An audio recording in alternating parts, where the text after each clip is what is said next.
Hello, good evening, everyone. Welcome to our 39th year of the Master of Nonprofit Administration at University of San Francisco School of Management.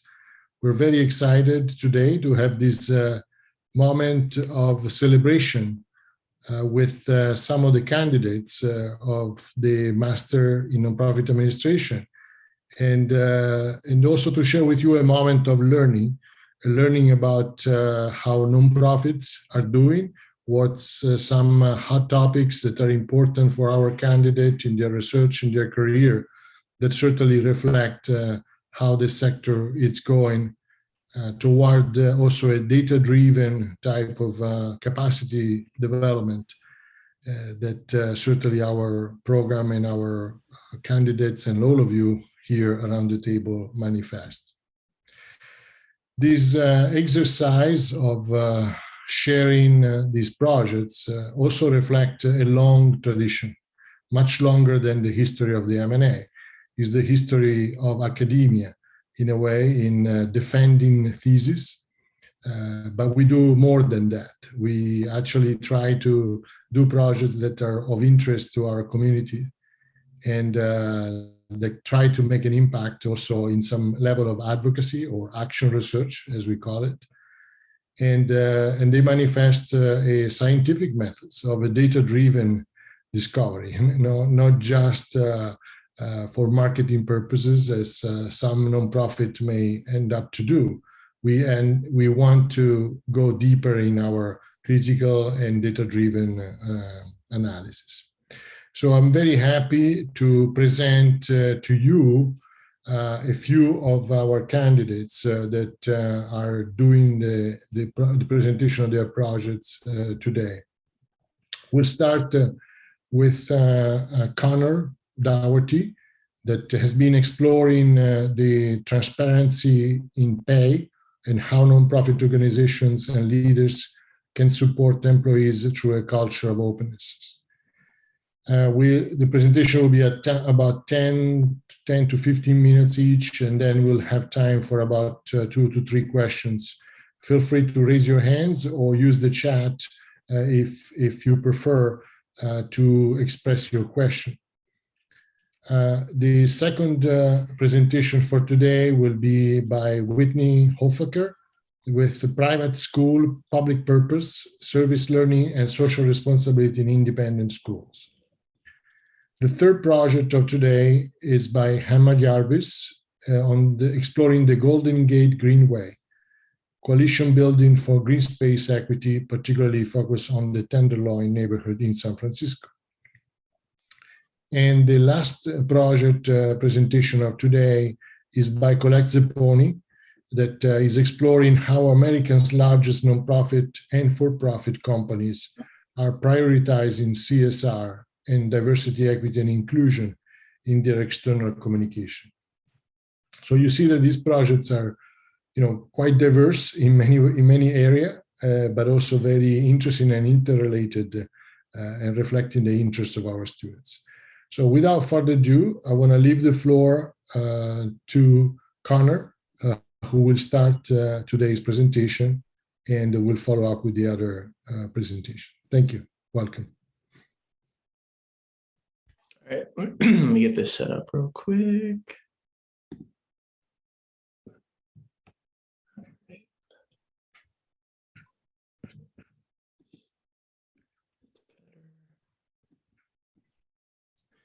All right, so as Dr. Daugherty just said there, my presentation is on pay transparency, or transparency in pay, and how nonprofit organizations and leaders can support employees through a culture of openness.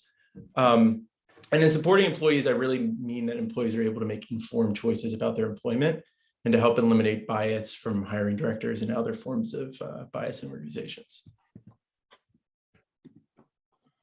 So what is pay transparency? So kind of a formal definition is the ability for employees and or the public to find out what other employees in their workplace make. So there's a lot of, things that can be added on top of this, benefits, different opportunities, pay structures, and what types of funding are available in the organization. Some definitions like Heisler's have added on kind of this path of pay transparency where you start small, you build matrices, what different units in the organization make. Then you build up to having pay ranges on your posts, and then maybe showing overall pay in the organization itself, and then maybe releasing this publicly. And those kind of happen in different stages at different organizations in different times.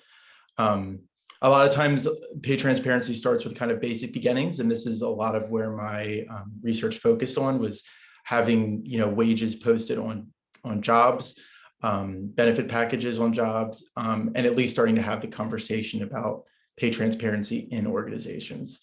There's a lot of new mandates about this coming out right now. Currently in California, there's SB 1162, which would mandate pay transparency on job postings, having that pay range. There's been already laws made in Colorado and New York, and there's a bunch of other states that also have these currently in committee as well.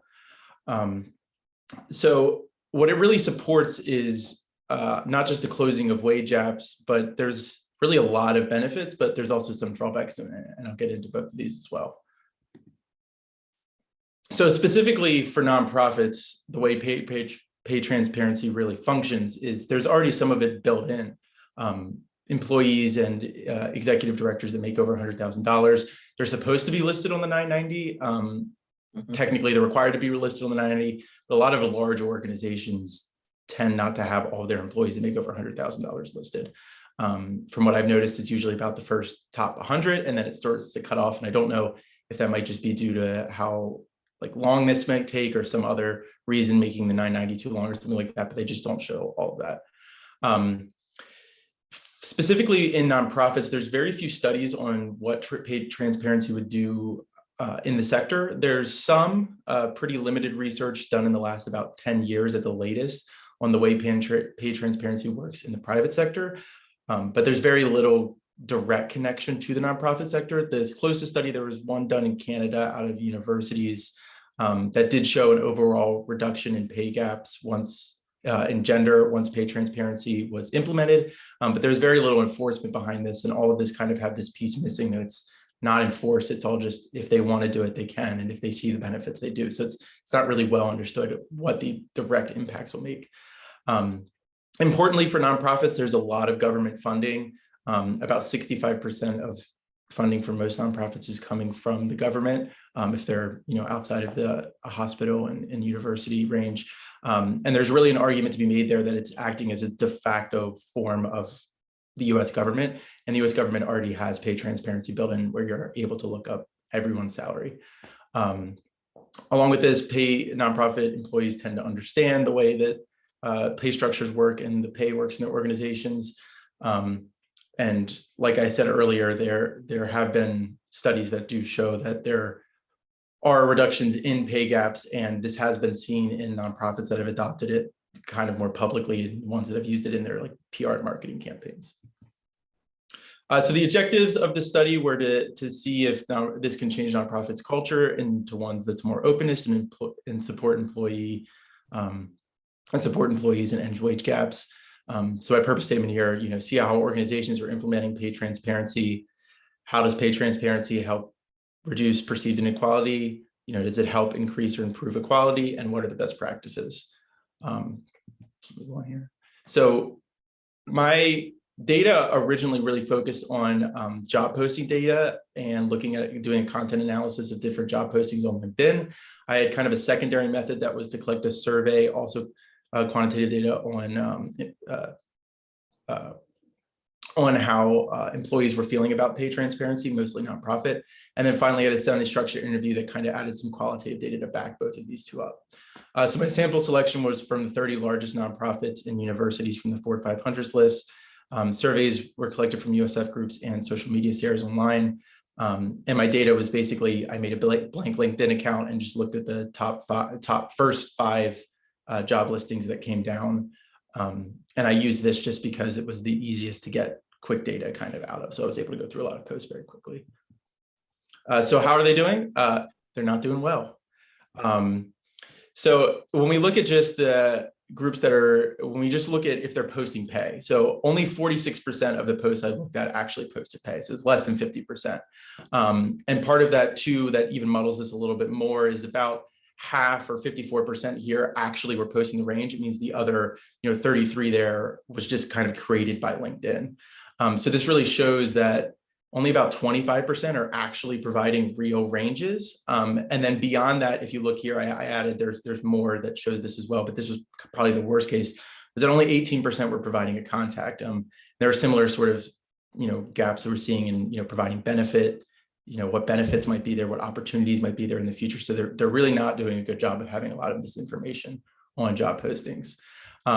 And then added on to this, a lot of job postings, when they do have ranges, they tend to be very large. So if you look here on this histogram I have here, once you start getting to about that $20,000 mark, that's really when the gap gets so large that it doesn't actually really mean anything for the employees. And you can see, a lot of them are in that 15 to 20,000, but almost, I think it was 38% were over that mark. So it really doesn't bode well for the way it's looking for a lot of job postings.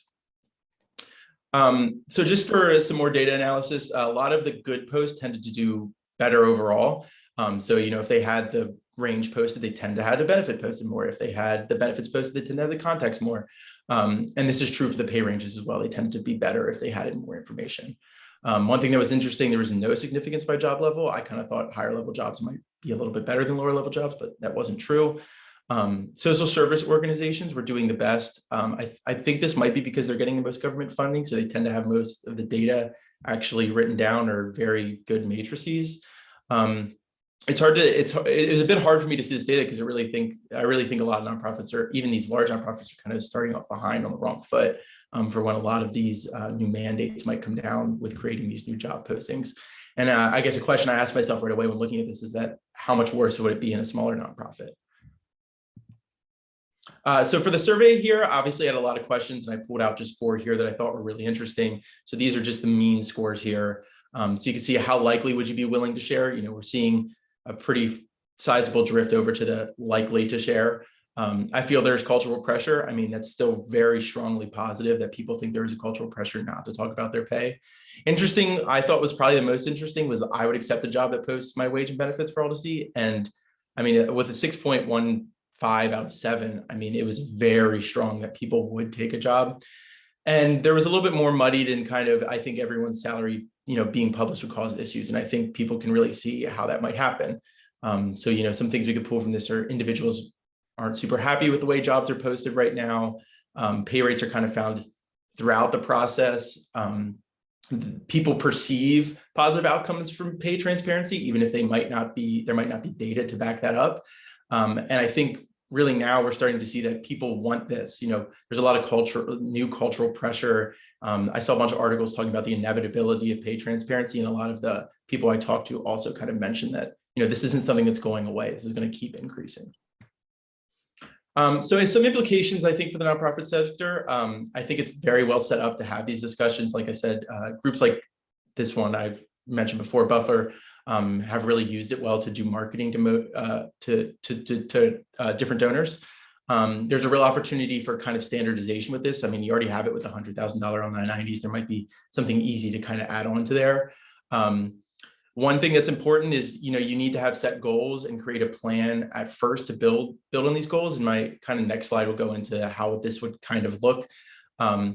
Importantly, I think there needs to be just more studies on what the full impact means and how and how these impacts can be fully understood, because there was a lot of kind of muddled confusion whether when these pay transparency was implemented, there was some amount of pay compression. A lot of this people think was due to high-end employees getting their pay reduced to bring it down kind of closer to the mean because they didn't want to be seen as overpaid. There's some issues with, seeing nonprofit CEOs, making $100,000 might be perceived as too high. There's less flexibility for hiring managers, but a lot of these issues, I think, are fixed when people really take the time to build a plan and then have goals that they want to see and execute those goals. And one thing I think is just really important that almost every single article continually mentioned was just not telling employees pay ranges and then getting to late stage and then them just not taking the job because they don't know what the pay range is. And you tell them that, and then they're not going to take it. Just a huge waste of time for both employees and people who are hiring them. So this is just kind of the pay transparency kind of journey I made. It kind of builds off some of the other things I've seen. I'm not going to go into the whole kind of thing now, but it's basically you start at the bottom, you move up, you prepare, you make legal requirements, you start sharing pay, you start sharing it more, you maybe pay positioning outside, and then eventually you're achieving full transparency. I think importantly with this, you need to be willing to support others in this journey. There's opportunities to connect with donors. And there's many ways I think this could be used. It's going to look very different for every organization. And just so some quick recommendations. I mean, I personally I don't understand why employees shouldn't know. Like, why shouldn't they know what everyone else is being paid? Lily Ledbetter is a great example of this. She found out she was being paid less basically as she was about to retire, and had to sue because she had no clue because no one ever told her. You need to be prepared now for the future. Be ready to feel the change. I mean, a lot of organizations culturally started to feel actual differences once they implemented these policies. And I think importantly, HR directors and nonprofit leaders need to be ready for questions about the pay. They need to have these matrices set up so they can be like, you are being paid less because of this, you are being paid more because of that. And they really need to have that well set up to have those discussions. And then just finally here, what does the kind of future hold? I pulled this data off of Google. This is basically pay engagement with pay transparency over the last 2 years now. You can see those huge spikes are when Colorado and New York implemented, but it's basically going up now. Like I just referenced that year of transparency again, as trust kind of continually erodes with government, nonprofits, businesses, this is one way to really increase that trust. And younger cultures are really already starting to demand this. I mean, the 990 probably is going to be expanded again, but it's something that's, nonprofit leaders really need to be ready for. And hopefully in the future, it doesn't just end wage gaps, but can actually help, nonprofit employees show what full costs are and get full wages for what the hard work that they're doing. So that's it. Here's my screen. Thank you, Connor. A very interesting topic indeed, and certainly something that will in the years to come in these future trends. I have a couple of questions, but I want to leave the floor first to others. I see also some other professors have joined us. I see Professor Greco has joined us, and as well as certainly Dr. Richard Waterhouse, who has accompanied your projects as well. Let me start with the short question, and then I let others to ask. But you mentioned a little bit this issue of cultures. How culture pressure.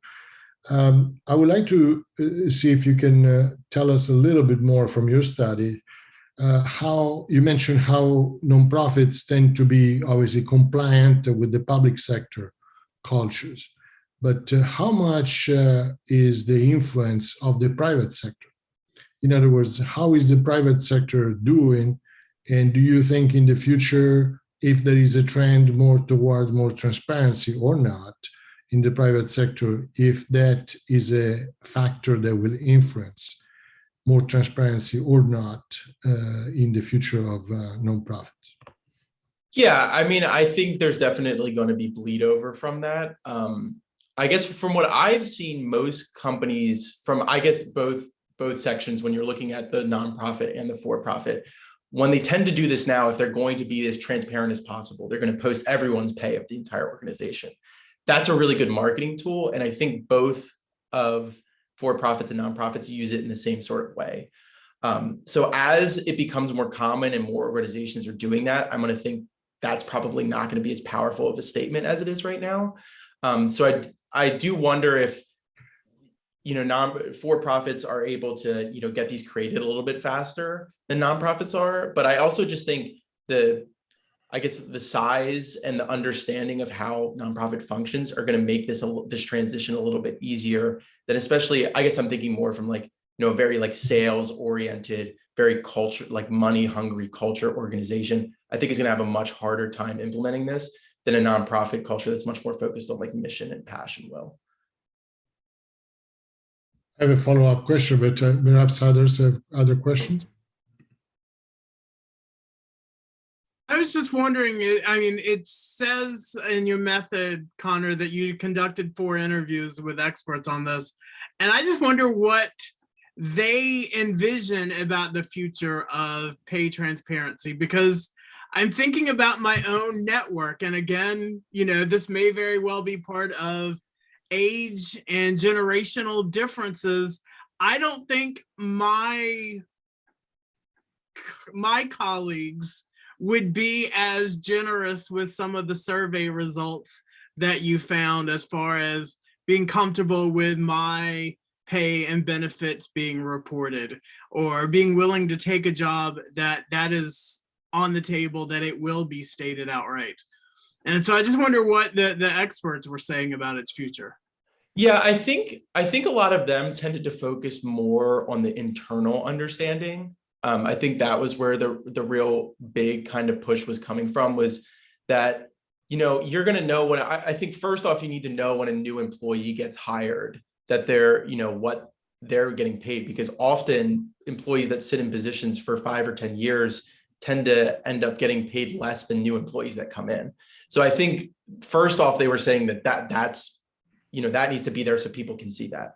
But then also what they were saying is a lot of times internally, HR already knows all this, but they can kind of post, groups or maybe sections. And I think that's where those matrices become really important, where you might not know directly like, oh, Richard Waters is making $100,000, but you might be, oh, people in that, category are generally making this. And I think that's where it would really start, especially with that oral generation, to separate that a little bit. And there's actually a lot of countries, I know Finland and Norway, and I think Germany and Austria already kind of have that implemented. And the one thing that's funny that I think they did with it was because too many people were looking up, is now whenever you look up someone's group, they get to see who looked them up.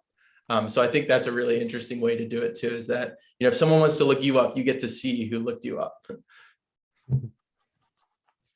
That is a great implementation. Any other questions from the floor?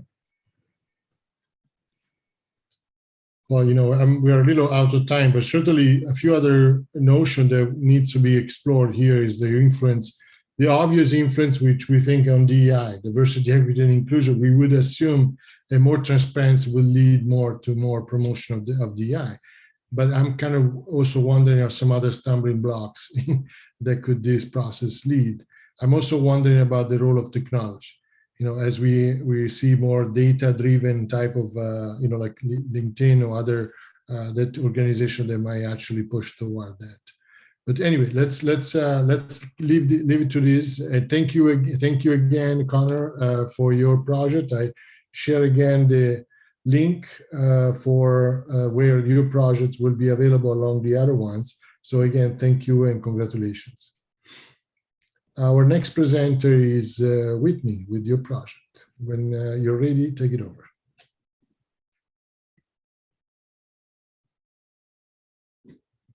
I assume you can see the screen okay? Yes. Great. My capstone project is titled Private School Public Purpose, Exploring the Social Responsibilities of Independent Schools. Here are some images of what we think of when we think of public purpose. It can be volunteering or serving in the community. So first I want to define what public schools are, or what independent schools are. Independent schools are tax-exempt 501c3 nonprofit organizations. All independent schools are private, but not all private schools are independent. And what sets us apart is independent schools are governed by independent board of trustees, versus a private school can be governed by a diocese or a synagogue or a for-profit organization or another nonprofit. And also also independent schools are primarily funded by tuition and charitable contributions. So they're often more expensive. The latest national average was $16,000 per year for independent secondary school education. And then kind of the fun parts of independent schools, they get to determine their own curriculum, their educational philosophies, pedagogical practices without any external interference, except for making sure they meet strict accreditation through the National Association of Independent Schools, or NAIS, which I'll refer to later. And then public purpose. My research found that public purpose can be several things. First and foremost, it's to students. So part of independent schools mission fulfillment requires them to have a responsibility to families and students who are their main clients and constituents. And so that means educating students to be responsible citizens who care for themselves, the planet, and one another. And then one shadow side of this is independent schools only educate 1.5% of students nationwide. And then also they serve their community. They serve external nonprofit organizations or community organizations. They can share resources. They can be kind of a hub for education for all with teacher collaboratives or programs for youth. So in all, the study asks what responsibilities do independent schools have to their community. The whole inspiration of this project is from Al Adams' quote here. Independent schools are uniquely positioned to make a difference in the public domain. Given the societal turf independent schools occupy, the considerable resources they command, and the powerful network of caring and influence for people that they attract, independent schools have the opportunity, and I believe the obligation, to do more than educate 1.5% of our nation's children exceptionally well. So Al Adams actually coined the term public school private purpose in 1988. He was the head of school for several years at Lick Wilmerding in San Francisco, and he's one of my expert interviews. My main research questions are, what are the characteristics of successful public purpose programs in independent schools? What is the role or relationship of religious philosophy and round square school membership in service programs? And how could the Athenian School, which is the school that I work for, and other independent schools deliver on their mission to graduate students to integrate service as a way of life? It's in many independent schools' mission statements, part of their values. So how are they delivering?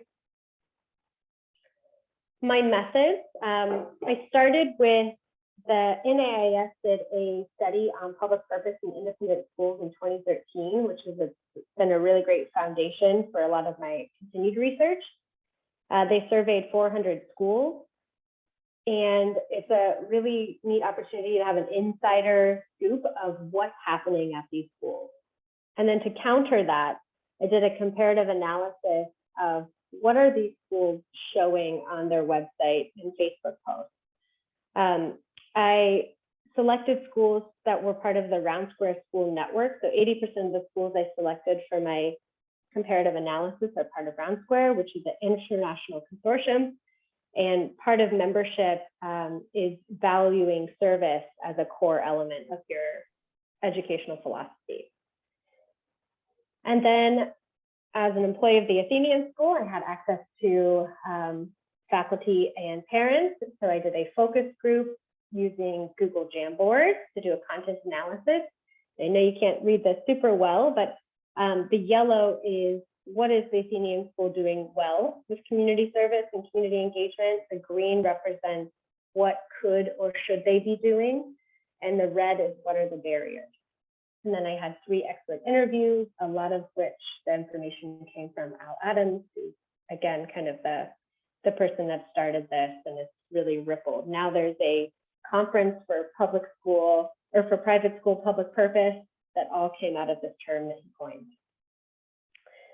So thinking about obligations, like our obligations to students and what responsibilities independent schools have to them, I used Kahn and Westheimer's what kind of citizen. So this is really thinking, what are the outcomes that we want our students to have? Like the bare minimum is we want them to be personally responsible. We want them to obey laws and pay their taxes and pick up litter and maybe donate some cans to a food drive.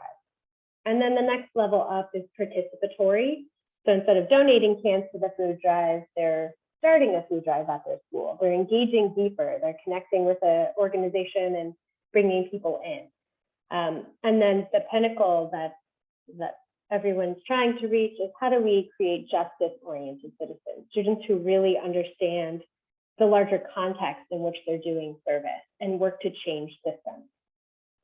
So we think of how do we get to this justice-oriented and how do we engage all these levels.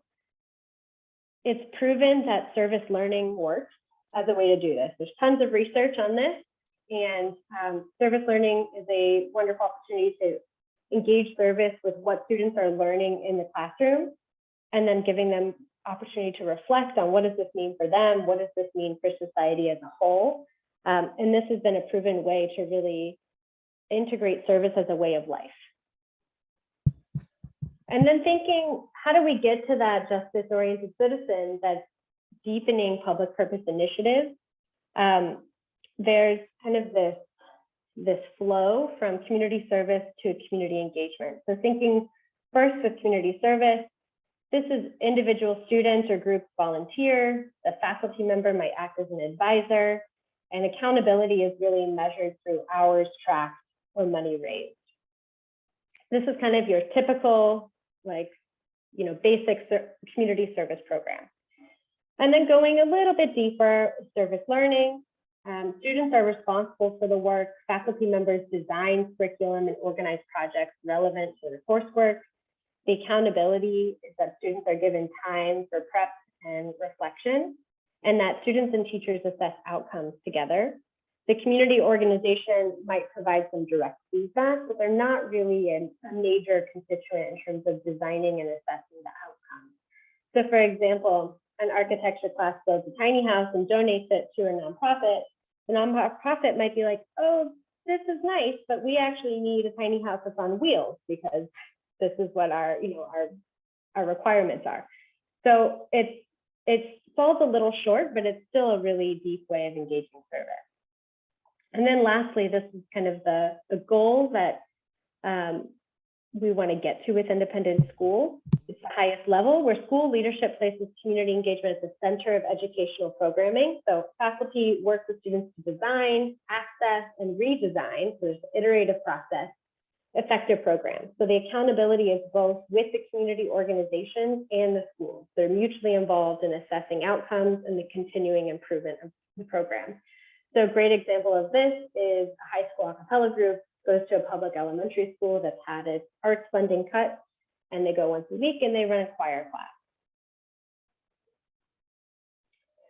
And then here's just some evidence from my comparative analysis of what this looks like on these various school social media outlets. So you can see the first one I'm just going to talk about for a moment, that fundraisers are a common community service route, but they can also be problematic if the school is a predominantly wealthy institution and this is the only kind of service that students engage in. This can create a narrative that service equals philanthropy. And while philanthropy is foundational to nonprofit organizations, it doesn't educate or support young people on the systemic changes required in the broader context. So how do we reach for that deeper community engagement goal of public purpose programming? The research found that this one lens that I really like and that I've seen used in lots of service learning design is Duke University's Critical Service Learning Conversations tool.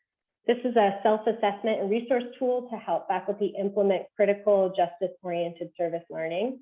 And so you're moving through understanding systems, you're building authentic relationships, redistribution of power is a really critical piece, creating equitable classrooms, and lastly, the social change skills. So if we're trying to graduate students with a commitment to life of service and with the caveat that they develop tools for social change to make an actual impact on the world, that this is a really critical tool.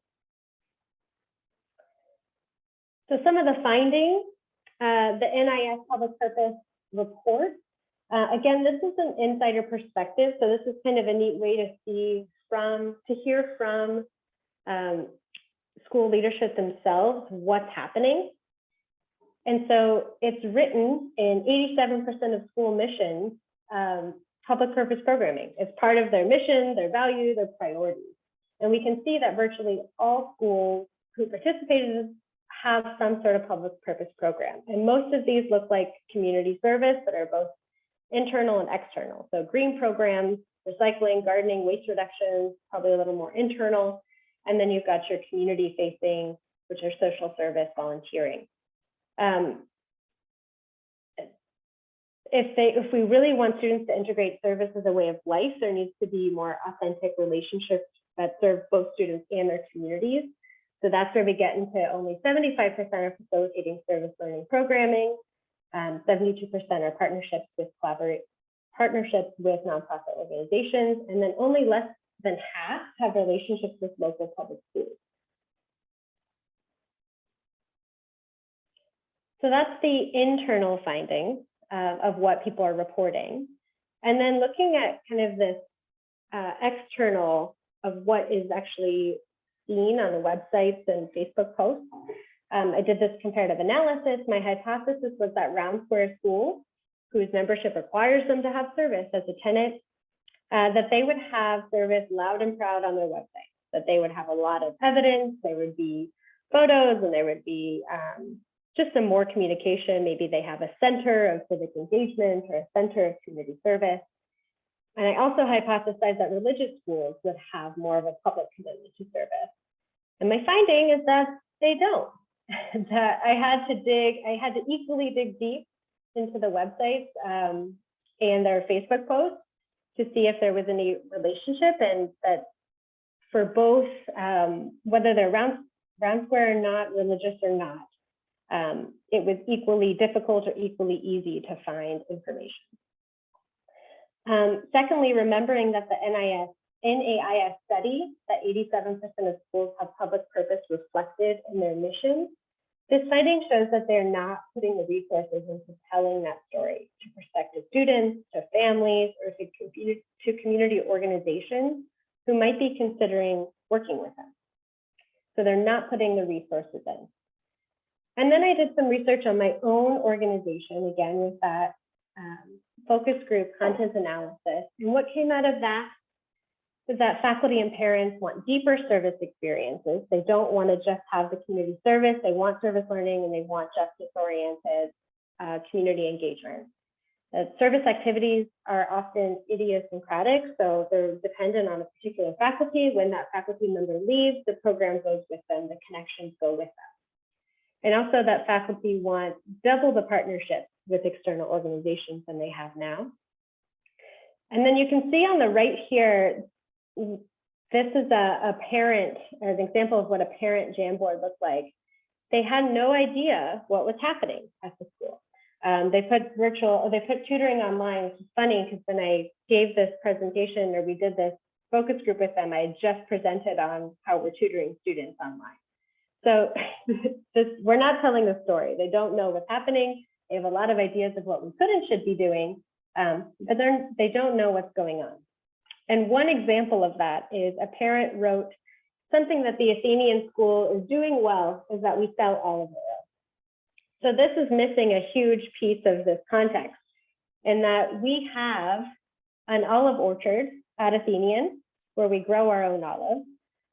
We scaffold that by having movie nights and documentary nights where we teach kids about sustainable farming practices and the importance of organic farming. We talk about, what is required to support healthy soil life. We talk about they learn how to build bioswales where they're catching rainwater on inclined slopes. They're doing service learning where they're measuring on contour to build those water catchment swales. They're digging the water catchment swales. There's the olive tree right there that's ready to catch the water that they're preparing the soil for. And then every month and every week, there's kids out there and families tending the orchard, taking care of it, making sure that the trees are healthy, that they're doing pest management.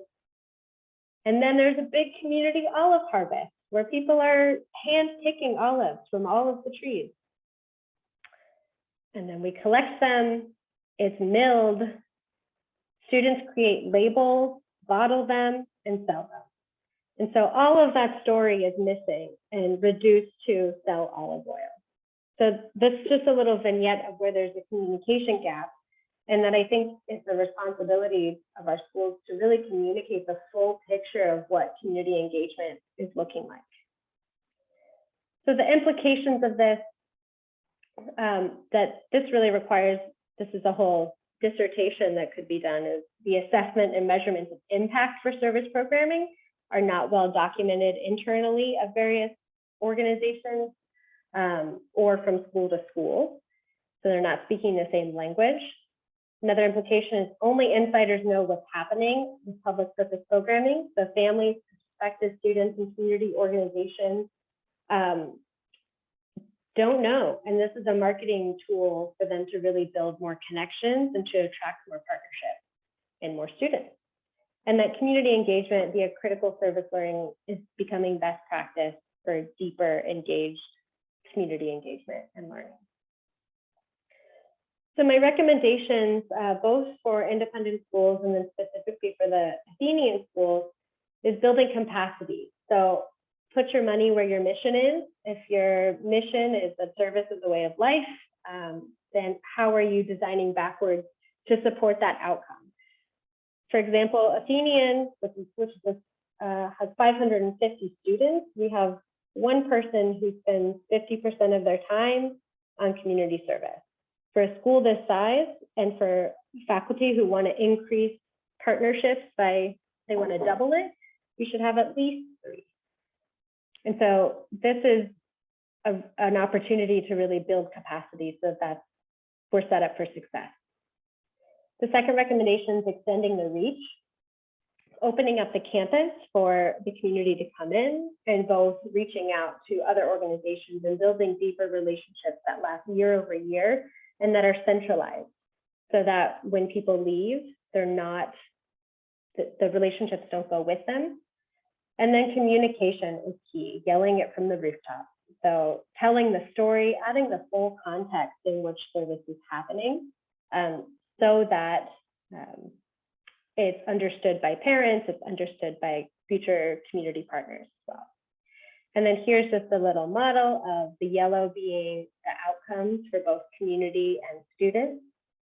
And that communications is kind of that underlying piece so that we can build those partnerships and let people know what we're doing. And then I have my references and my poster. Thank you so much, Whitney. Thank you particularly also because your involvement in those topics in your own career, in your own work. So it's really a double-purposed type of project. I just want to start just a question and open up to others, but it kind of occurred to me as you were presenting this project, that even in our own private university with public purpose, we have been somehow shifting the language, from the old service learning, for example. Now we talk about community engaged learning. Is from your study, from what you've read in the literature and other studies of other schools, is your understanding that this is just a language change for a semantic purpose, or there is really a manifestation of a true trend that perhaps with some shortcoming, but a true trends that will expand in the future? I have that same question. I think language changes so frequently that it's hard to keep up with it. Like, is this a buzzword or is this just trending in terms of what people are calling it? When I spoke with Al Adams, he reinforced that nomenclature is everything. That when we talk of, and even he who coined public purpose was like, it still feels a bit unilateral. Like, it is our purpose to the public or our public purpose versus community engagement really dissolves that hierarchy. And I think that's the point of the language, is how can you dissolve the hierarchy and really redistribute that power. And I think people are still kind of trying to land on what it is. I see centers of civic engagement and community service is still being used at the Athenian school. But yeah, I think it's important, and I don't feel like it's quite settled yet. Very good, thank you. Other questions or observations, suggestions? Yes, Emma. Whitney, thank you. That was awesome. I'm not sure if this is an observation or a question. Just what you were saying about relationships, when a faculty member moves on and then that relationship is lost, that resonates for me beyond that relationship between nonprofits and schools, but even a development director leaving and important donors then moving on with them, or relationships between community-based organizations that collaborate closely because two people know each other and talk. And if one of them moves on, often it can take years to rebuild those partnerships. I wonder if you have recommendations for ways to strengthen that while still having a person who's accountable for that relationship and kind of cultivating and nurturing it. Yeah, I think that there needs to be some central office that holds a lot of those contacts and stewards those relationships.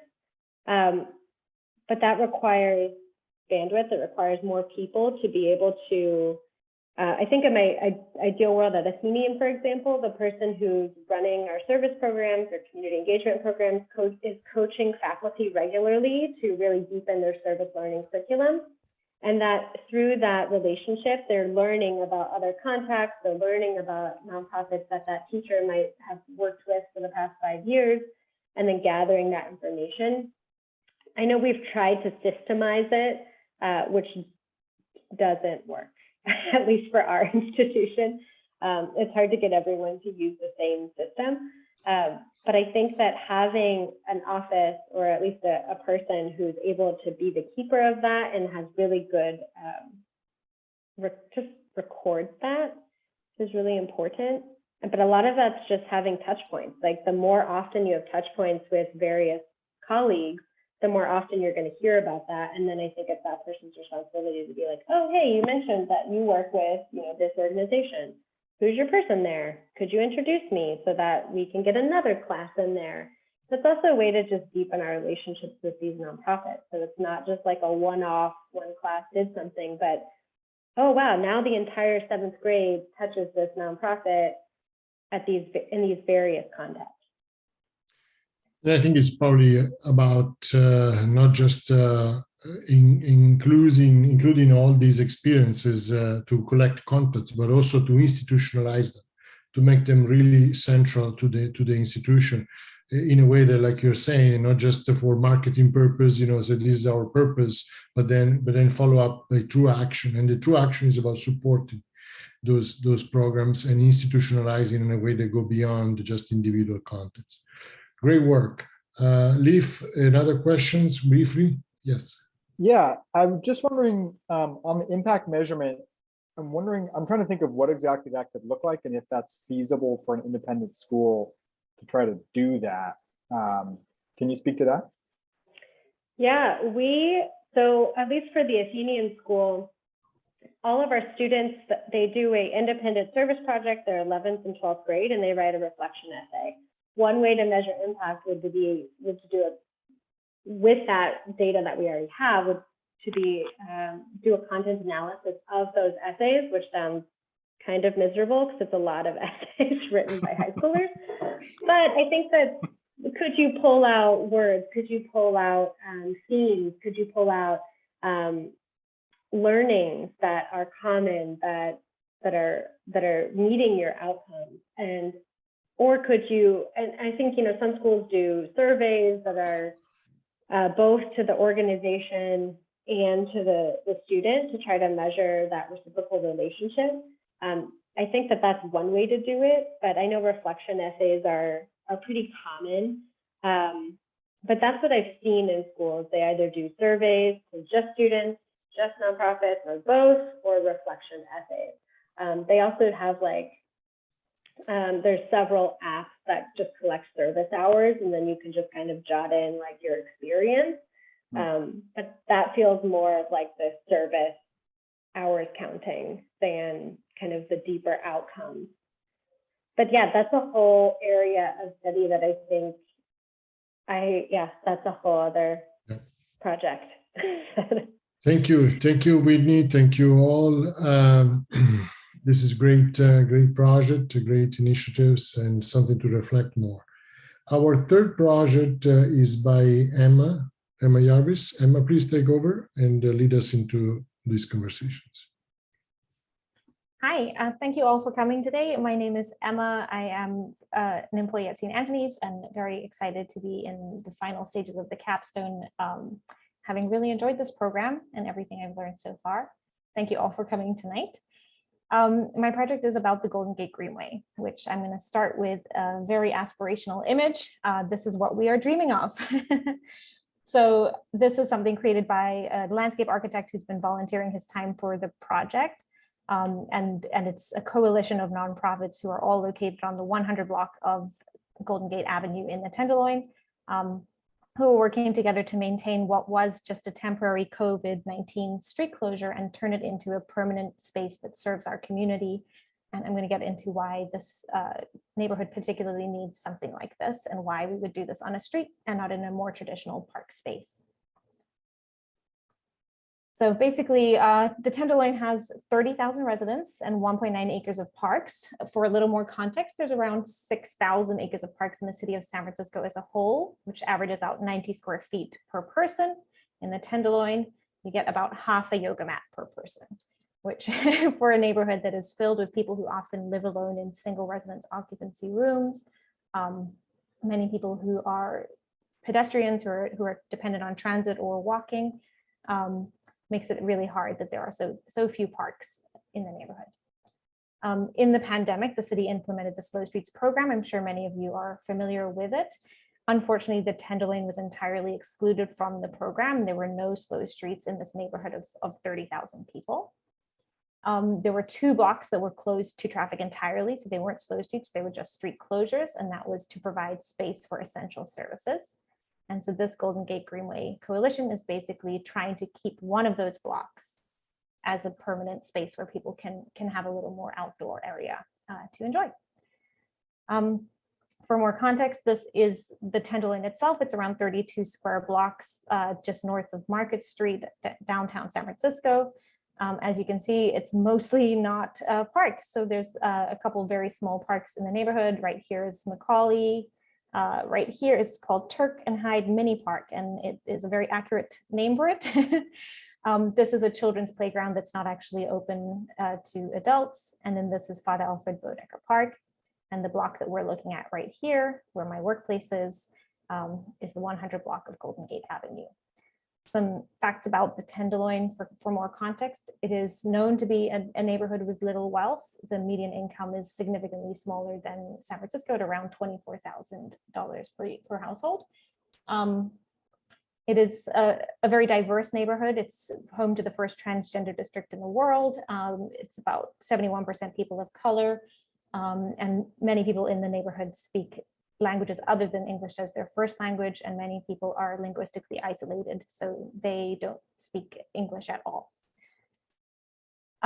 It's, as I've mentioned before, a very densely populated neighborhood with around 30,000 people and a much higher density of seniors and children per acre. So around 18 seniors per acre and 5 children per acre, significantly higher than the San Francisco averages of 3.6 and 1.3 respectively.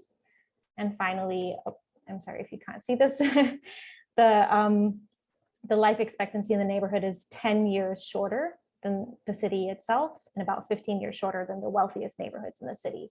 And a big part of this is the poverty has such a huge impact on life expectancy because of illnesses related to, including things like stress and other chronic illnesses that reduce life expectancy.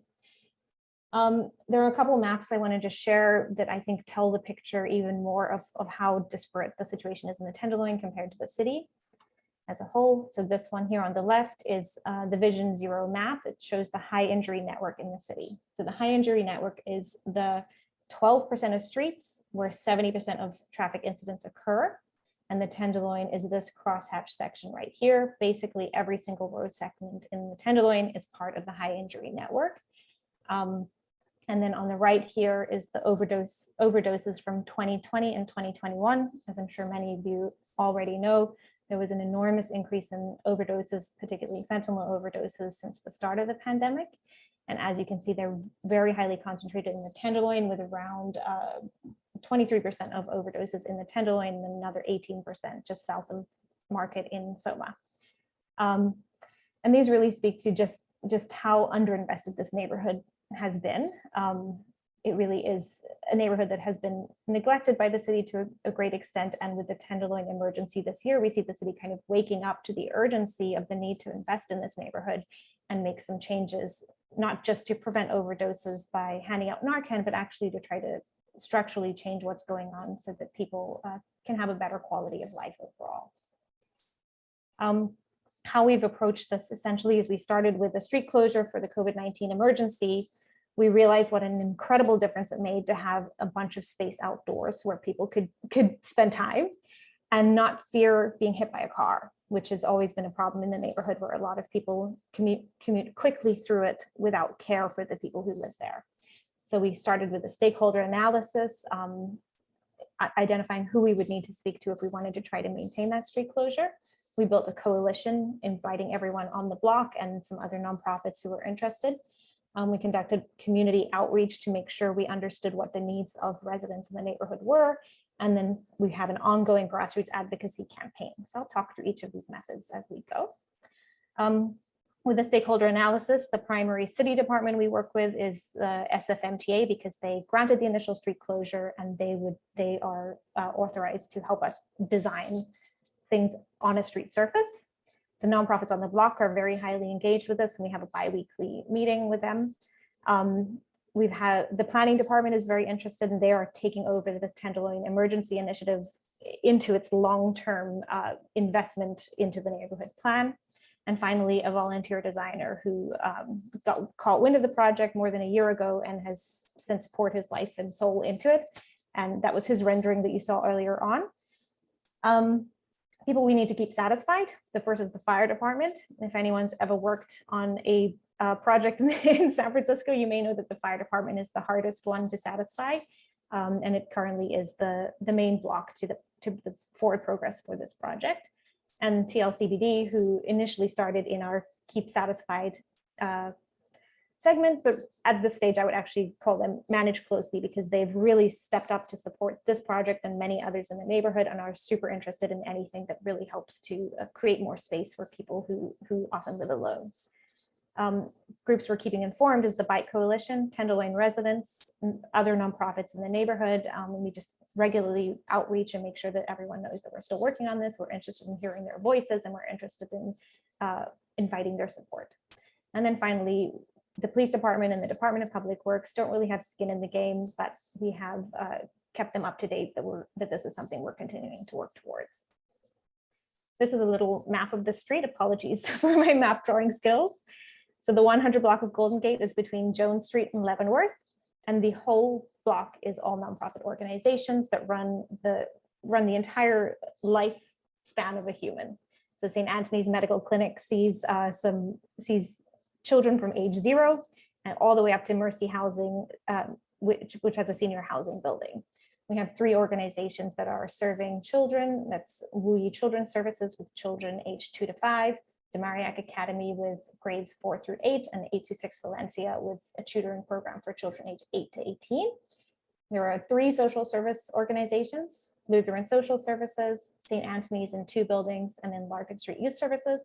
And then Mercy Housing has 2 buildings. One is low-income family housing and the other is low-income senior housing above the St. Anthony's dining room.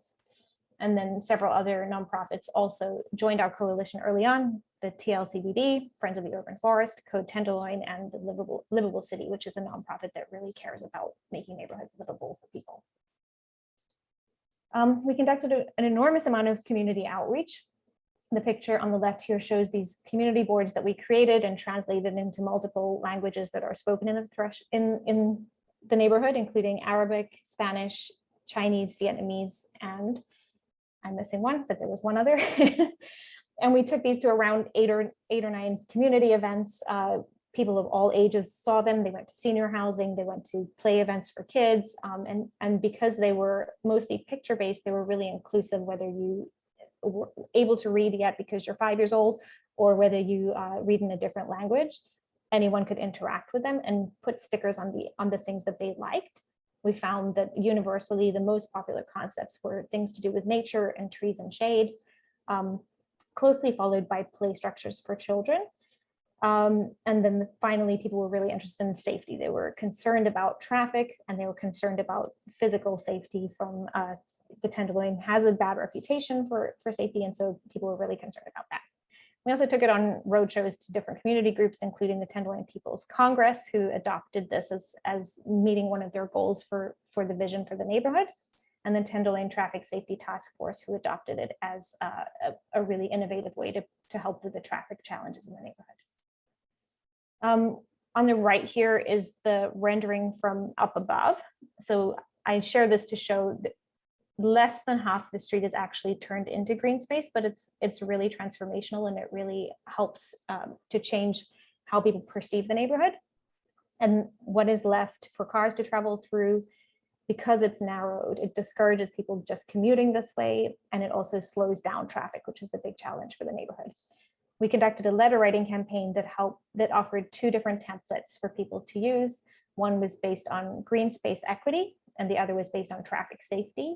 Most people chose to write the equity and green space email. Others, a smaller percentage, chose traffic safety, and then many people just personalized their own email. And these are sent to the mayor, as well as other people in the city who have decision-making power in this project.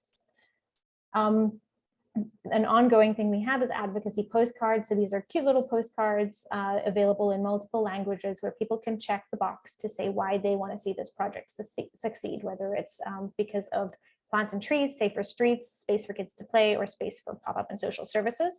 So this advocacy helps us in 2 ways. The first is it gives us a way to continue reminding the city that we're waiting for their decision. And the other is it helps us understand what people's priorities are. And we continue to see plants and trees, space for kids to play, and safety as what people are most concerned about. People seem less interested in pop-up and social services, and a few people write in their own answer of what they really like to see. So my recommendations, I have 2. The first is the coalition we've built is pretty remarkable, and we've consistently had feedback from city agencies and other people who've heard about the project of how unusual it is in San Francisco to have a group where everyone agrees. And a big part of how we've done that is we've just continuously iterated. So we've identified our stakeholders, we've taken our idea to them, we've shared it with them, we've talked about the work that we've done, and then we sought their input, and we've listened. We've invited them to support us by writing letters or by sharing it out with their constituents. And then we've iterated based on their input if it's something that's possible to iterate on. And the other side of my recommendations is that this project has really shown to me and to so many others that the Golden Gate Greenway is not going to solve all of the challenges in the Tenderloin, but that there are many, many, many community groups who are advocating for the same kind of thing, because this is an urgent need. And so if we can help the Transgender Cultural District get their sidewalk trees that they're working on, and help TLCBD get the Yellow Brick Road and Dodge Place and Safe Passage Park, and if we can help the community school transform Elm Alley, and we can help Urban Alchemy maintain the Tenderloin Oasis, and if we can help La Casina get the parklet that they need, then overall we can all together change the reputation of this neighborhood, and we can change the way that people feel in this neighborhood, and we can create space for people to be outdoors, having fun, and building community and connections. And these are my references. There were many, many more. And that's it. Those are my questions. Oh, that is my presentation. Thank you, Emma. Another very incredible project, which clearly represent this level of advocacy and engagement in the urban settings for making a transformation. So thank you again. Whitney, you have a question? I do. That was excellent, Emma. I'm curious, what is the status of the project now? Where are we at? The planning department loves it. The SFMTA loves it. We hear that the mayor's office loves it. And the fire department hasn't got back to us for a while. So we're just, at this point, we're continuing to collect our advocacy postcards, and we're probably just going to mail them to the fire chief at some point. We're sending PDFs to everyone else. And we just changed districts, so we're going to loop in the new district supervisor on the project. We have a meeting coming up with Senator Scott Wiener, who's been a champion for many of the slow streets and other shared spaces around the city. What we've been encouraged to do by many city people is, like, just don't be quiet, just wear them down. So every week or two, I call someone else in the city and I say, hey, what do you know about my project? And I show up at every community meeting, and every once in a while I say, hey, we're still waiting for the Golden Gate Greenway, and there's all these other great projects, and we'd really like to see some progress.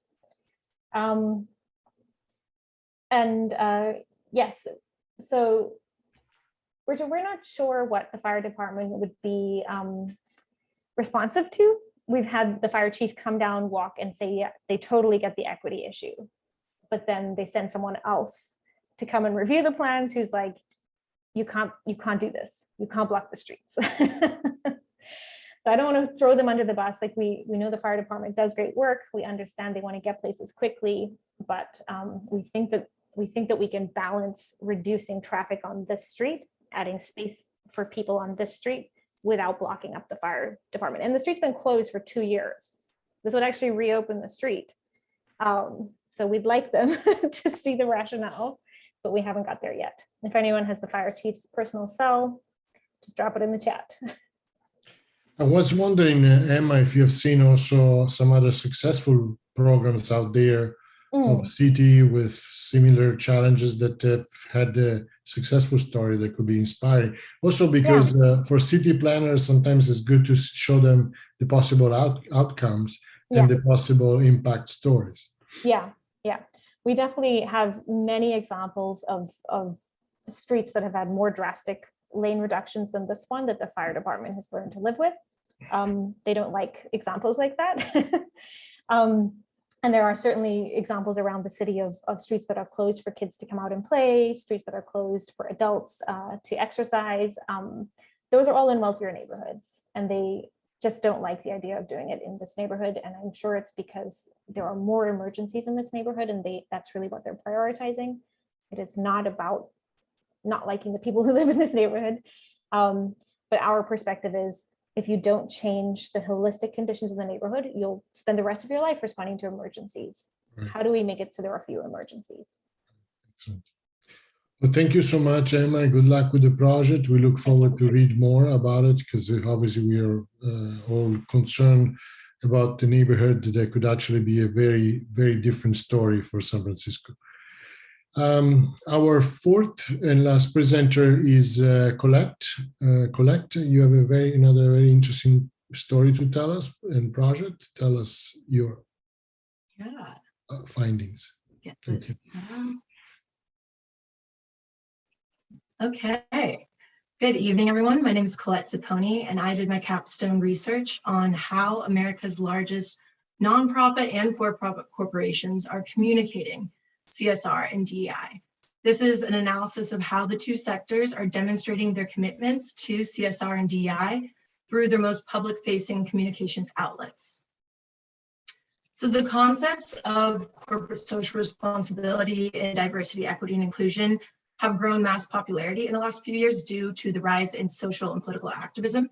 While they're by no means new concepts, there has been a growing sense of urgency around them to address social, environmental, and racial issues. We've seen younger generations putting pressure on corporations, on individuals, and on the government to operate more inclusively and consciously, and to ultimately use their power and influence for public betterment. There's been an especially high amount of pressure put on the for-profit corporations due to their nature of operating for profit rather than people, but issues of transparency and reporting have also risen amongst some of the biggest nonprofits as well. People have begun wondering if large corporations are truly trustworthy, and skepticism is only growing as these organizations continue to grow as well. There are efforts being made, but the authenticity of those efforts still remains in question. So to give a little bit of an overview, this research will focus on a few of America's largest for-profit and nonprofit corporations and their DEI and CSR communication efforts. I've decided to focus on the wealthiest, most influential, that's what I mean by largest, nonprofits and for-profits in particular, because they're the ones that have the resources, they have the funds to really invest in CSR and DEI. So I thought comparing them on an even scale would allow us to really demonstrate commitment a little bit better. We'll be looking at DEI and CSR communications through the content present on their websites, job listings, reporting, as well as social media. The idea here is to measure the level of commitment and the effectiveness in those communication efforts. I've decided to focus on external communications and social media in particular because these are the most publicly available information, public-facing information. It's a good way to measure the commitment to these initiatives and the way they're demonstrating that to the public. For social media, many brands have realized the power and influence of social media and begun growing their presence to reach younger demographics and also interact more with their audience. So I wanted to kind of compare the two and see if there's any comparing, contrasting between where are they talking? Is it mostly on external communications, social media, and how impactful are these? So the purpose of this research is to measure DEI and CSR efforts and commitment across two sectors with seemingly different initiatives, one to make a profit and the other to serve a cause, using an even playing field. My question is, how are nonprofit and for-profit corporations' CSR and DEI commitments reflected in their external communications?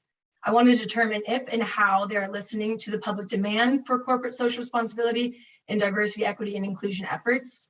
I'll be differentiating between real impact versus performative activism and greenwashing to better understand what's truly genuine. Are these corporations simply using strategic communications around DEI and CSR to sell more of a product or promote a service to appease to public demand? Or are these efforts truly a genuine reflection of their dedication to these initiatives? I've collected an extensive amount of DEI and CSR data present on their external communication outlets and social media and have strategically analyzed this data to survey for greenwashing and performative activism to effectively measure their commitment and the sector's commitment to DEI and CSR. The ultimate goal here being to determine how the nonprofit and for-profit sectors are prioritizing DEI and CSR initiatives in their business and development models through strategic communications. So the way I went about selecting the nonprofit corporations, I used the Nonprofit Times 100 and the Fortune 500 lists. I use these two because they're considered the most reputable and credible for ranking the wealthiest and most influential nonprofit and for-profit corporations. I took them from the 5th, 50th, and 75th percentiles, again, to try and use an even scale there. The for-profit corporations we'll be looking at are Amazon, Wayfair, and Constellation Brands. The nonprofits are United Way, PBS, and Big Brothers Big Sisters of America. I divided my research into two sections, one being external communications and the other being social media. With external communications, I used a content analysis to look at websites, job listings, and reporting for DEI and CSR content. I had different criteria for each of those buckets within them, and it was just given 1 point if the DEI or CSR content was present, half a point if there was very loose messaging around it, and 0 points if it wasn't present at all. And then for social media, I took a little bit of a different approach. I looked at each of these corporations' Instagrams over the last year, and I just counted the total number of DEI and CSR posts within the last year, and then also took it one step further to see how many of those were actionable, had some kind of call to action attached to it, and how many of those were within advocacy months. An advocacy month being something like Mental Health Awareness Month or Pride Month or Women's History Month, any of those tentpole moments where it's really popular to post about that, but really are they doing it just during those months or is it throughout the year? It's kind of able to measure commitment in that way. For external communications, this is just briefly the criteria for each of the buckets. When we go into the average score, you'll see this is comprehensive of all of these things. Again, it's just looking, is content present on the web page, the homepage, do they have a mission statement, job listings? Are they including a DEI statement in the job listings or CSR language? Are there dedicated departments or jobs towards these DEI and CSR initiatives? And then reporting, it's really looking at, are they doing any kind of formal reporting? Is it accredited? Has it been consistent? Those are the criteria we're looking at in these three buckets. So those combined, we have the score here. When I added it all together, you'll see the for-profits are on the left here and the nonprofits are on the right. Overall, the for-profits, the DEI average score was pretty similar across the board. We saw that both were prioritizing DEI. The difference here was really the for-profit sector was way more active posting about DEI on their website. That's like the biggest differentiator here. Also, nonprofits weren't as consistent in their job postings if they're including those statements. You can see that CSR for-profit is a lot more diligent in talking about CSR, in reporting CSR. On the nonprofit side, it was pretty close to non-existent. I also went through annual reports to check for language and any kind of tracking. But what's important to note here about the CSR in particular is that I did find greenwashing was still prevalent. And one way I measured this was looking at accredited reporting. It was very prevalent that these, especially Amazon and Wayfair, they were using their own systems and kind of highlighting what they wanted to highlight. A lot of their initiatives too were tied to this, the purchase of a product. So it was a lot of sustainability certifications that they'd created and kind of slapped onto a product to sell more of it. And those again were using loose standards they had mentioned, but there was really no data behind it. When we look at social media, what's really interesting is it kind of flip-flops. The nonprofit sector was a lot more active on social media. And just to give you guys a background here, the solid red bars represent the DEI content and the solid green bars are the CSR content. The faded bars here are how many of those were actionable. So this is looking at the full year of posts and what percentage of the posts within the last year were related to DEI. How many of those were actionable? So when we look at something like United Way here, we see that they're posting about it a fair amount and those posts are actionable. That's what we'd want to see as far as consistency. That shows true commitment. They're not making a post saying, you know, we support people of the LGBTQ community without any kind of call to action attached to it. They're really driving people back to their website or to some kind of learn more. They had a lot of dedicated seminars. We saw this across the nonprofit sector in general. With DEI, they were talking about it more, they were actionable, dedicated. On the nonprofit side, it is a little disappointing, especially looking at Amazon and Wayfair here. Very little dedicated posts and very few of them were actionable. With CSR, it was not as prevalent across the board. Constellation Brands kind of skews the score here. On the right, you can see the average scores. So nonprofit, they were very diligent in posting about DEI, and of those, they were actionable. With for-profit, you can see they're not posting about either very much. So still not really prioritizing that in their social media communications. So then I took it one step further and I said, okay, of those posts within the last year that were dedicated to either DEI or CSR, how many of those posts were made within an advocacy month? The idea here being, if all of their posts were made within an advocacy month and very few of them are actionable, hint, hint, Amazon over here, 90% of their posts, of all of their DEI posts, were made within advocacy months and very few were actionable, we can kind of deem that as performative activism. Doesn't really show any kind of true commitment. Also looking through the posts, it was a lot of kind of animated Happy Earth Day kind of stuff with no action connected to it. Whereas when you look at United Ways over here and even PBS, these bars are consistent. Again, you want to see consistency across, showing that higher commitment. In general, with PBS, they're kind of an outlier here.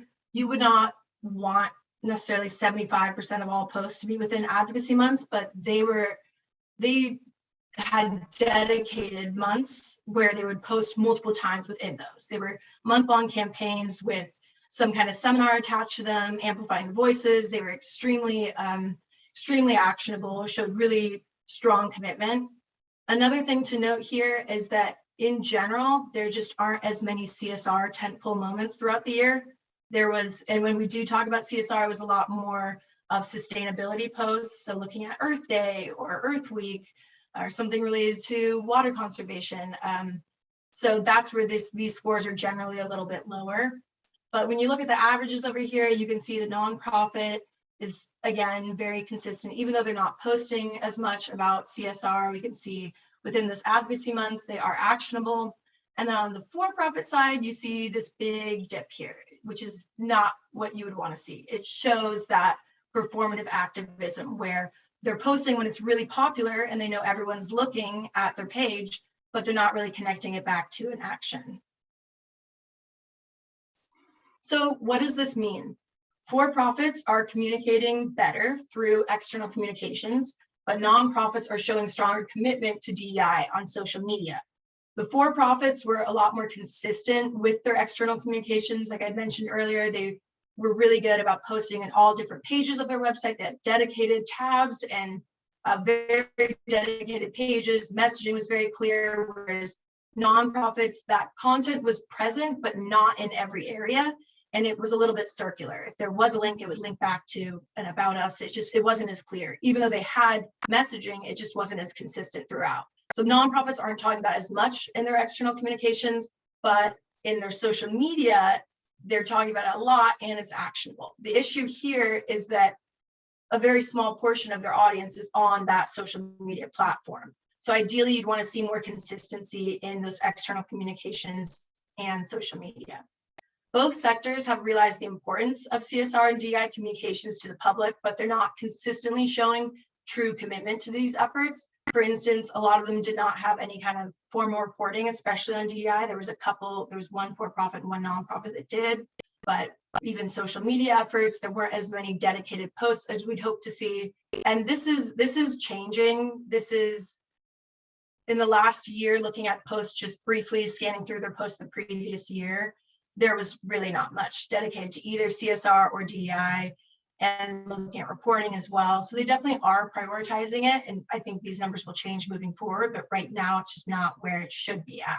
And then just talking about the subject isn't enough. Again, making those statements without an action tied to it doesn't really show any kind of accountability or responsibility. There has to be measurable goals. There has to be accountability from these corporations in order for them to show true commitment to these initiatives. Greenwashing, unfortunately, is still very prevalent amongst the for-profit corporations, even though efforts are slowly being made to improve impact. They need to be dedicated efforts without a sale attached to them. Again, going back to that certification, sustainability certification, reporting, they really have to be more ownable. The overall investment in CSR and DEI is still pretty low amongst both the nonprofit and for-profit corporations based on the actionable and dedicated communications. This, like I mentioned, is changing, but right now those numbers are still lower than we'd like to see. So my recommendations, I think CSR and DEI reporting need to be prioritized across both sectors. They need to adopt credible reporting systems from experts to measure results and efforts against national and global standards, rather than using their own tactics that put them in a better light. There needs to be more actionable dialogues with corporation-specific involvement in CSR and DEI through their social media and external communications. Again, not tying it back to a product or a donation, and also just diversifying those CTAs. So it's not always check out our DEI statement, but it's something about what they're doing in particular to address this issue. It needs to be ownable, it needs to be accountable, and also just not hiding behind partnerships. You know, a lot of for-profits were partnering with nonprofits to kind of check the box of sustainability or DEI rather than owning that themselves.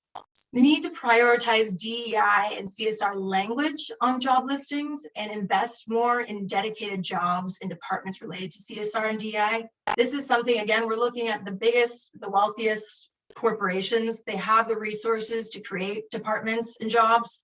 Unfortunately, especially amongst the nonprofits, a lot of positions were volunteer positions or committees. I rarely saw a dedicated department, and CSR really just wasn't prioritized in that. So I would highly suggest them investing in those departments in-house. And just in general, CSR and DEI need to be integrated into the business or development models of these organizations, rather than just relying on strategic communications to prove their true commitment. The communication should be an extension of their overarching strategic plan and not live in a vacuum. To show true commitment, these efforts need to come from the top and build down throughout the organization. And if they do that, it will come through naturally in their messaging and their commitment. That's all. Thank you. Thank you, Colette. What a wonderful topic. It is certainly we're going to see even more in the upcoming years, particularly with the process, which I think we'll probably see going beyond the voluntary reporting into something that is more standardized. and if not regulated and required. So we go back to what the topic of Connor was in the beginning in terms of transparency. I think this speaks a lot in that sense, avoiding not only greenwashing, but also rainbow washing and other type of washing that we need to be more serious about showing this impact. Any questions from the floor? I've got one it's a little speculative, but I'm curious what you think about this, Colette. It taps into the CSR, and this is something that we talked about in the marketing class in the fall. And one of the research projects that I did a few years ago said that nonprofit leaders said that they were hesitant to really dabble too much with CSR as far as bringing it out as part of their external communications, because they didn't want people to perceive it as them neglecting their mission.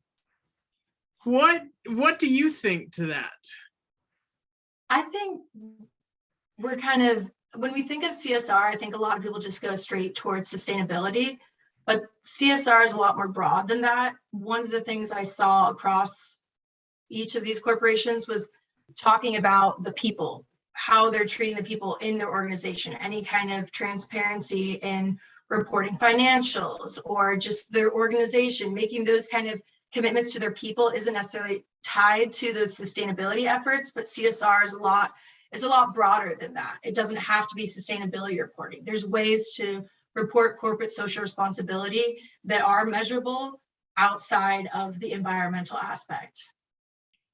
Yeah, I've always thought that CSR, I mean, we see so much research in the for-profit world about how beneficial it is as far as gaining reputation, bringing in profits to the organization.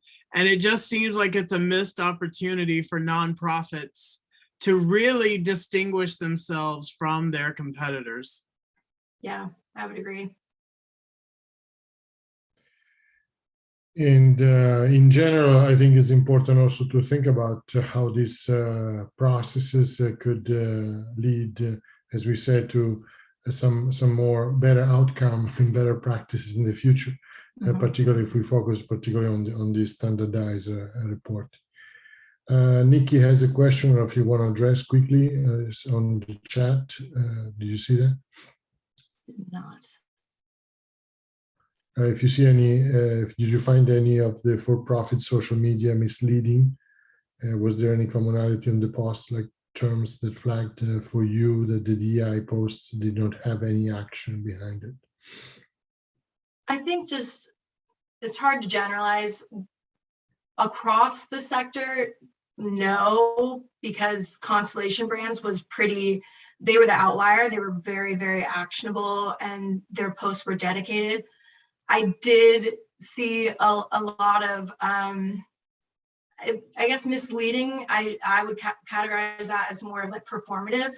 So there was a lot of graphics by something I found really funny was Amazon had all of these dedicated posts to their different products and videos and whatnot. And I remember one in particular, it was International Wine Day, and they had a dedicated video to it. And then for Earth Day, they had like a graphic they'd made in Canvas that just said like Happy Earth Day. So I think like that's where I saw more of like misleading, like, okay, you're just posting because this is popular. You're not actually showing any kind of genuine commitment here. And people are looking at your page, so they want to see, is Amazon recognizing Earth Day, rather than outside of those tentpole moments talking about sustainability efforts or just other kind of initiatives that are related to CSR or DEI. That was just in for-profit sector. And again, Constellation Brands is kind of an outlier there. I saw a lot of that performative posting to kind of put themselves in a better light on social media in particular. Thank you, Colette. Thank you, everyone, for participating in this. Please join me to congratulate our M&A candidates, and also join us, if you can, our upcoming commencement on May 20th, as I show in the chat, that in one of the ceremony, we will recognize one of the M&A advisor, Irma Velasquez, who has been a social entrepreneur, a true innovator to give children with a kind of neurodiversity, a kind of a level of expression and creativity in their own life and quality of life. So she will be recognized with the honorary degree during this ceremony. And we congratulate all our students who will be graduating now and will be walking, also those who will be continuing the project in the summer with Dr. Richard Waters.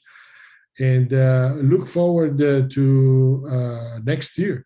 Next year will be an important appointment because we are celebrating 40 years of this program. That has been the first in the country, actually probably in the world, to be a specialized degree in nonprofit management and education. So I want to thank you all for continuing this tradition and advancing the process of quality work in the field, a purpose with quality and impact. So I want to thank you all for participating and for showing your support to this candidate. And I look forward to see you in the next edition of this program. Thank you all.